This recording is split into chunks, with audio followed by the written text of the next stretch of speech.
Hi நண்பா, எல்லாருக்குமே பிரிய வணக்கம். நான் உங்கள் சந்துரு பேசுகிறேன். எல்லோரும் எப்படி இருக்கீங்க? எல்லோரும் சூப்பராக ஹாப்பியாக இருக்கணும். நானும் பார்த்தீங்கன்னா சூப்பராக இருக்கேன் நண்பா. இந்த நத்திங் ஸ்மார்ட் ஃபோனை பற்றி நாளுக்கு நாள் அவங்க ஒரு க்ளூ மாதிரி கொடுத்து ஒரு இமேஜை வந்து பார்த்தீங்கன்னா அனௌன்ஸ்மெண்ட் பண்ணுறாங்க. அந்த இமேஜில் பார்த்தீங்கன்னா ஃபஸ்ட்டு இமேஜ் லான்ச் பண்ணப்போ ஒரு லவ் பேர்ட்ஸோட ஃபோட்டோ காமிச்சாங்க.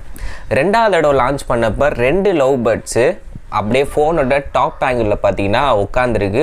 லைட்டாக பார்த்தீங்கன்னா அந்த மொபைலோட டாப் வியூ பார்த்தீங்கன்னா தெரியுது. அந்த கேமரா மாடலோட ஒரு ஆஃப் சர்க்கிள் தெரியுது. அந்த மெட்டல் ஃப்ரேம் பார்த்தீங்கன்னா ஐஃபோன் மாதிரியே பார்த்தீங்கன்னா கர்வாக கட் ஆகுது. இதை வச்சு லீக் பண்ணாங்க. ரெண்டாவது நாள் பார்த்தீங்கன்னா சைடு வியூ அந்த லவ் பேர்ட்ஸ் பார்த்தீங்கன்னா கடிக்கிற மாதிரி அந்த பவர் பட்டன் போர்ஷனா என்னன்றது தெரியலை, அதை வந்து லான்ச் பண்ணியிருக்காங்க. உடனே நம்ம சோசியல் மீடியாவில் ஆக்டிவாக இருப்பாங்கள்ல டெக் லீட்ஸ், அவங்க எல்லாரும் என்ன பண்ணுறாங்கன்னா அப்படியே அதை பஸ்ஸில் வந்து ஒரு ஃபார்ம் பண்ணுறாங்க. அதை வச்சு ஒரு இமேஜோட அவுட்புட் பார்த்திங்கன்னா இவங்களா க்ரியேட் பண்ணி விடும்போது ஆல்ரெடி ஒரு லீக்டு இமேஜ் வந்து நம்ம பார்த்துருப்போம். நத்திங் ஸ்மார்ட் ஃபோன் 1 வந்து இப்படி தான் இருக்குன்னு திட்டத்தட்ட அதே மாதிரி தான் நண்பா இருக்குது. அது மட்டும் இல்லாமல் இந்தியாவா வேற ஒரு கண்ட்ரியான்னு தெரில, ஒரு யூசர் பார்த்திங்கன்னா ஃபோனை வந்து தூரமாக உட்காந்து பெஞ்சில் உட்காந்து நோண்டுற மாதிரியும் கால் பேசுகிற மாதிரியும் ஒரு ஃபோட்டோஸ்லாம் இருக்குது. அதை ஜூம் பண்ணி பார்க்கும்போது நமக்கு அந்த கேமரா மாடல் பார்த்திங்கன்னா 2 கேமரா நல்லா ரவுண்டு மாதிரி இருக்குது. இன்னொன்று வயர்லெஸ் சார்ஜிங்கான அந்த ரவுண்ட் சர்க்கிள் அரே பார்த்திங்கன்னா பின்னாடி டிரான்ஸ்பரண்டாக தெரியுது. ஸோ இதெல்லாம் பார்த்திங்கன்னா கன்ஃபார்ம். திட்டத்தட்ட நம்ம இதுக்கு முன்னாடி ஒரு லீக்டு இமேஜ் பார்த்தோம்ல, அதே மாதிரி தான் பார்த்திங்கன்னா பேக்கில் ஃபோனானது இருக்குது. ஸோ அந்த லீக்டு இமேஜ்லேயே பார்த்திங்கன்னா நம்ம ஓகே ஃபோன் பேக் டிசைன் பக்காவாக பண்ணியிருக்காங்க, வேறு லெவலில் யூனிக்காக இருக்குது அப்படின்ற மாதிரி இருந்துச்சு. இன்னொரு விஷயம் என்னென்னா 2 டாட் மாதிரி ஒரு அட்டாச்மெண்ட் பண்ணுறதுக்கு எக்ஸ்ட்ரா மாடுலர் அட்டாச் பண்ணுறதுக்கு 2 டாட் பஞ்ச் மாதிரி இருக்குது. இது எதுக்காக கொடுத்துருக்காங்கன்றது தெரியல. மேபி என்ன சொல்கிறது, ஒரு எக்ஸ்ட்ராவாக இப்போ மோட்டோலாம் முன்னாடி வந்து அடிஷ்னலாக கேட்ஜெட்ஸ் வந்து ஃபேனுக்காகவும் இல்லை எக்ஸ்ட்ரா பேட்டரிக்காண்டியும் அட்டாச் பண்ணுற மாதிரி இருக்கும்ல, அதே மாதிரி இவங்க நத்திங் அவங்களோட ஓன் எக்கோ சிஸ்டமை வந்து ஃபார்ம் பண்ணுறதுக்கு இதை பண்ணுறாங்களா அப்படின்றது தெரில. அவங்க லான்ச் ஈவெண்ட் அப்போ இதை பற்றி எக்ஸ்பிளைன் பண்ண தான் தெரியும். பட் ஏதோ ஒன்று எக்ஸ்ட்ராவாக அட்டாச் பண்ணுறதுக்கான ஒரு ஆப்ஷன் தான் இது. ஏன்னா வயர்லெஸ் சார்ஜிங் ஆல்ரெடி கொடுத்துருக்காங்க, எதுக்கு இந்த 2 டாட்டு அப்படின்றதான் பார்த்திங்கன்னா இப்போ மிகப்பெரிய ஒரு கொஸ்டின் மார்க்காக இருக்குது.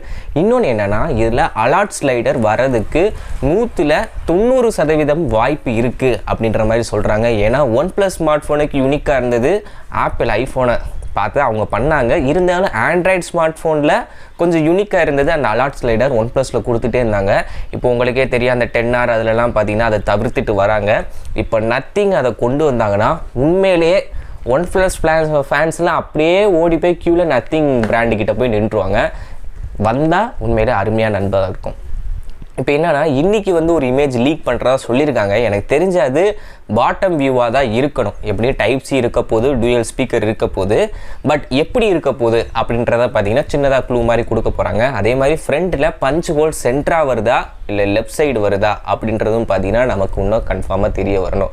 இன்னும் சில பேர் என்னென்னா இது ஐஃபோன் மாதிரி 5.6 இன்ச்சு ரொம்ப கம்ஃபர்ட்டாக இருக்கும் அப்படின்ற மாதிரி சொல்கிறாங்க. ஏன்னா ஒரு யூசர் பார்த்தீங்கன்னா கையில் யூஸ் பண்ணிட்டு இருக்கும்போது அது ஒரு இமேஜ் வந்து கேப்சர் பண்ணியிருக்காங்க. அதை ஜூம் பண்ணி பார்க்கும்போது கொஞ்சம் காம்பேக்டாக ஐஃபோன் மாதிரி இருக்குது அப்படின்ற மாதிரி சொல்கிறாங்க. எனக்கு தெரிஞ்சு 5.6 வர வாய்ப்பு இல்லை, 6.1 6.4 இந்த 2ல் தான் இருக்குது. அதிகமான வாய்ப்புகள் இருக்குது. வெயிட் பண்ணி பார்க்கலாம். 5.6 இருந்தாலும் பல பேருக்கு பிடிக்கும். அதே மாதிரி 6.4 இருந்தாலும் பார்த்தீங்கன்னா காம்பேக்டாக தான் இருக்கும். 2ல் எது வந்தாலும் பார்த்தீங்கன்னா எனக்கு ஓகே தான். உங்களுக்கு ஓகேவா என்னன்றதையும் கமெண்ட்ஸை சொல்லுங்கள் நண்பா. ஓவராலாக டிசைன் வைஸ் பார்க்கும்போது அந்த சென்ட்ரு ஃப்ரேம் பார்த்தீங்கன்னா உங்களுக்கு அலுமினியம் ஃப்ரேமாக வரப்போகுது. பின்னாடி கிளாஸில் டிரான்ஸ்பரண்ட்டாக கொடுத்து கேமரா மாடல் அந்த வயர்லெஸ் சார்ஜிங்கான அரே வந்து தெரிய போகுது. ஃப்ரண்ட்டில் பஞ்ச் ஹோல் தான், ஆனால் எந்த பக்கம் வரப்போகுதுன்றதா தெரில. OLED டிஸ்பிளேன்றது கன்ஃபார்ம் ஆயிருக்கு. ஆனால் என்னென்னா ப்ராசஸ் தான் இன்னும் நிறையா பேர் குழப்புறாங்க. 7 Gen 1 வருமா இல்லை 778 வரப்போதா இல்லை இப்போ உள்ள ஃப்ளாக்ஷிப் ப்ராசஸர் வரப்போதான்னு. ஆனால் ப்ரைஸு எப்படி பார்த்தாலும் 40,000 ரூபாய்க்கு மேலே தான் நண்பா வரும். இதில் எந்த ஒரு டவுட்டுமே கிடையாது. இன்றைக்கி ஒரு இமேஜ் வருதுன்றாங்க, வரட்டும். இன்னும் எப்படியும் ஒரு மேக்ஸிமம் 2 வாரத்தில் ஃபோன் அஃபிஷியல் லான்ச் பண்ணிடுவாங்க இந்தியாவில். இன்னொரு விஷயம் என்னென்னா இது இந்தியாவில் ப்ரொடியூஸ் பண்ணுறாங்களாம், அதுவும் நம்ம தமிழ்நாட்டில். வழக்கம் போல் தான் மேனுஃபேக்சரிங் ஃபுல்லாக இங்கே கிடையாது. ஸ்பேர் பார்ட்ஸ் எல்லாம் அங்கேருந்து இந்தியாவுக்கு இறக்குமதி பண்ணி நம்ம தமிழ்நாட்டில் பார்த்திங்கன்னா அசம்பிள் பண்ணி சேல் ஆக போகுது. இதுதான் ஐஃபோனும் பண்ணுறாங்க. மேனுஃபேக்சரிங் என்றைக்கு நம்ம ஊரில் பண்ணுறாங்களோ அப்போ தான் ரேட்டு குறையுமே தவிர ஜஸ்ட்டு இம்போர்ட் பண்ணி அசம்பிள் பண்ணுற வரைக்கும் ரேட்டு குறையாது. ஏன்னா ஒவ்வொரு வருஷமும் ஐஃபோன்ஸ் வந்து ரேட்டு குறையும், இந்தியாவில் வந்து மேனுஃபேக்சரிங் பண்ண ஆரம்பிச்சான்னு சொல்கிறாங்க. பட் அதுக்கு வாய்ப்பு இருக்கிற மாதிரி சத்தியமாக தெரியல. ஓகேவா, இதுதான் இப்போதைக்கு நத்திங் ஸ்மார்ட் ஃபோனை வந்து நியூஸு. பார்ப்போம். டிசைட் எல்லாமே சூப்பராக பண்ணுறாங்க. ப்ராசஸரும் ரேட்டை மட்டும் கரெக்டாக வச்சாங்கன்னா அவங்க ஃபஸ்ட்டு சேலே அமோகமாக இருக்கும். ஸோ அவ்வளோதான் நம்ம இந்த வீடியோ உங்களுக்கு பிடிச்சிருந்தா லைக் பண்ணுங்கள். நம்ம சேனல் நீங்கள் ஒன்று சப்ஸ்கிரைப் பண்ணிக்கோங்க. மேற்கொண்டு இது போன்ற சூப்பரான வீடியோவில் சந்திக்கிறேன். அது வரைக்கும் நன்றி, வணக்கம்.